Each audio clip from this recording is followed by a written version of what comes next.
do'stlikasiz ko'rsatgan bo'lsa, agar do'stlikasiz ko'rsatgan bo'lsa, ya'ni hammamiz yaxshi bilamiz, oddiy bir mashina turgan bo'lsa, mana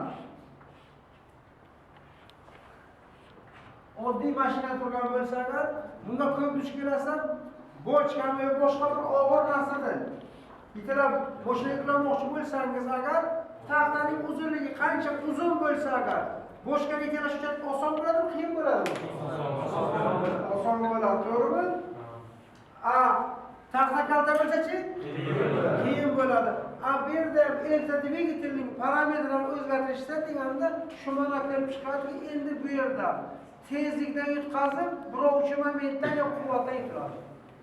Demak, dvigatelning birovchi burchak tezligi kamaytirilib, birovchi momentlarga qo'shiladigan, keksaydagi. Qo'shiladigan. Demak, ana bu yerda mana bu yerda. Demak, mexanik uzatmaning elektr dvigatel, mexanik uzatma hamda ijrochi mexanizmga qilingan ko'rsatilgan mana. Demak, dvigatel, mexanik uzatma, ijrochi haqiqatdan parametrlarni esa mana bu kiradi mana. Kiruvchi quvvat bilan aylanishlar soni, chiquvchisi nimadir? Demak, quvvat bilan hamda aylanishlar chiqadi. Demak, mexanik uzatmalarning asosiy xarakteristikasi deganda nimani tushunishimiz kerak ekan? Yozib olinglar. Demak, mexanik uzatmalarning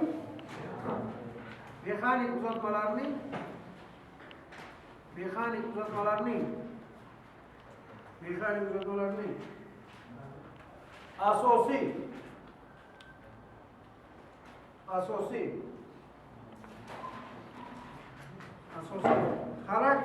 xarakteristikasi deganda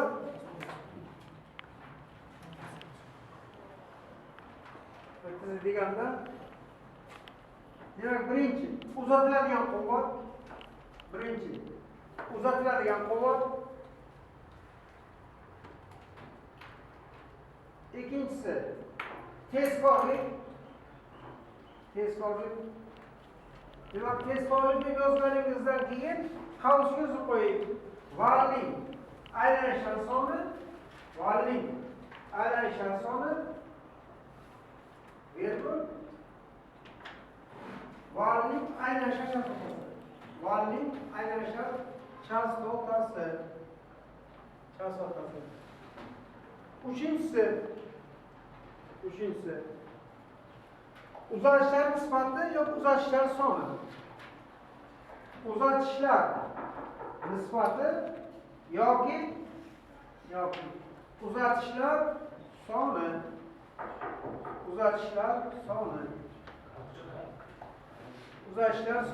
Demak, to'rtinchisi